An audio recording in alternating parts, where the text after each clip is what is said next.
brought you by Silver Pumps and Motors. Top quality और consistent performance के लिए सिर्फ सिल्वर पंप्स नाम याद रखना. కృష్ణా జలాల్లో నీటి వాడకంపై టెలిమెట్రీ నిఘాకి అధికారుల్ని ఆదేశించారు తెలంగాణ సీఎం రేవంత్ రెడ్డి.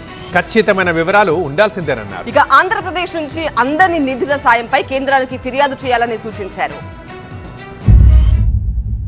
తెలంగాణ ప్రాజెక్టుల్లో నీటి నిల్వలపై కలెక్టర్లు ఉన్నతాధికారులతో కమాండ్ కంట్రోల్ సెంటర్లో సీఎం రేవంత్ రెడ్డి సమీక్ష నిర్వహించారు. ఎండాకాలం దృష్ట్యా రైతులకు ఇబ్బందులు లేకుండా చర్యలు తీసుకోవాలన్నారు. నీటిని సమర్థవంతంగా వినియోగించుకోవాలని, రాబోయే 3 నెలల్లో అప్రమత్తంగా ఉండాలని అధికారులకు సూచించారు. తాగునీటికి, సాగునీటికి ఎక్కడా ఇబ్బంది రాకుండా చూడాలన్నారు.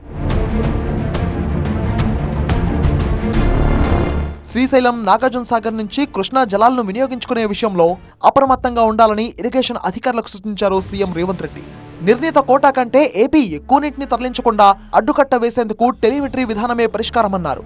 అయితే టెలిమెట్రీ విధానం అమల్లోకి అయ్యే ఖర్చులో సగం నిధులను చెల్లించేందుకు ఏపీ ప్రభుత్వం ముందుకు రావడం లేదని అధికారులు సీఎం దృష్టికి తీసుకెళ్లారు. దీంతో అవసరమైన నిధులన్నీ ముందుగా మన ప్రభుత్వమే చెల్లిస్తుందని, వెంటనే టెలిమెట్రీ అమలుకి అవసరమైన చర్యలు చేపట్టాలన్నారు.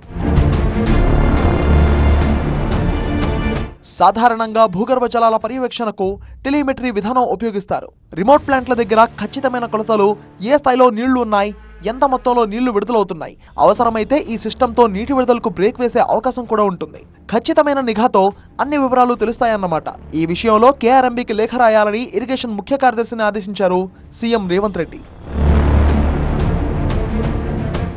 కృష్ణా జలాల్లో ఉమ్మడి ఆంధ్రప్రదేశ్కు కేటాయించిన 811 టీఎంసీలను తెలుగు రాష్ట్రాలు చిరసగం పెంచాలన్న తెలంగాణ డిమాండ్ను చాలా రోజులుగా ఏపీ తోసిపుచ్చుతోంది.